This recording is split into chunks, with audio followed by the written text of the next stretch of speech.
அப்ப உடனே வந்து நீங்க சொல்லுவீங்க, "ஏய் சும்மாலாம் பேசாத. ஐபிஎல்ல அவரு ப்ரூவ் பண்ணிட்டாரு. T20 நேஷனல்ஸ் ரெக்கார்ட் தெரியுமா உனக்கு?" அப்படின்னு நீங்க வந்து கேட்டீங்க அப்படின்னா, இதோ வரேன். அதுக்கு தான் நான் வரேன். ட்விட்டர்ல பேசிக்கா பார்க்குற கம்பேரிசன்ஸ் என்னன்னா, கடைசி 2 வருஷம் ஐபிஎல் பெர்ஃபார்மன்ஸ் பாருங்க. சுப்மன் கில் எவ்வளவு கன்சிஸ்டன்ஸா இருந்திருக்காரு.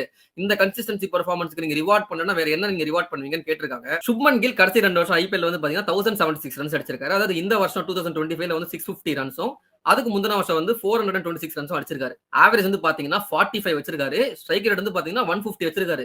ஏய் சூப்பர் தானடா அப்படின்னு கேட்டீங்கன்னா கண்டிப்பா சூப்பர் தான் இல்லன்னு சொல்லல. ஆனா இதை வச்சு டீம்ல எடுக்கணும் அப்படின்னு சொன்னீங்கன்னா இவரோட பேட்டிங் பார்ட்னரான சாய் சுதர்சனோட கம்பேரிசனை போடுவோமா டோலர்களே.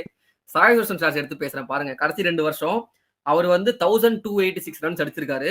ஆவரேஜ் வந்து 51.4 வச்சிருக்காரு.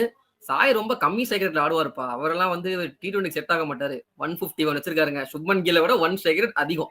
சரிங்களா? அப்படி நீங்க பாத்தீங்கன்னா சுப்மன் கில் எதுக்கு நீங்க சாய் சுதர்சன் தான் ஆட வைக்கணும். நேபடி பாத்தீங்கன்னா இன்னொரு விஷயமும் இருக்கு. கில்ல வந்து ஃபியூச்சர்னு சொல்றீங்க. அப்படிப்பட்ட ஃபியூச்சரான கில்லுக்கு 26 வயசு. இவருக்கு 23 வயசு தானே. அப்ப நியாயப்படி பார்த்தா இவரு தானப்பா ஃபியூச்சர். இவரை கூட விடுங்க. இவர் எடுக்கல. இவர் கூட நீங்க டொக் டொக் பிளேயர்னு சொல்றீங்களா? சொல்லிட்டு போங்க. சரி அடுத்த கம்பேரிசன் பார்ப்போம். யஷஸ்வி ஜெய்ஸ்வால். இவரு வந்து கடைசி 2 வருஷம் ஐபிஎல் வந்து பாத்தீங்கன்னா 994 ரன்ஸ் அடிச்சிருக்காரு. சுப்மன் கில்லோட கொஞ்சம் கம்மி தான். ஆவரேஜ் 37 தான் ஆவரேஜ் வச்சிருக்காரு. அதுவுமே வந்து கொஞ்சம் கம்மி தான். ஆனா ஸ்ட்ரைக் ரேட் வந்து பாத்தீங்கன்னா 164 வச்சிருக்காரு. Which is again enormous with compare to Shubman kill.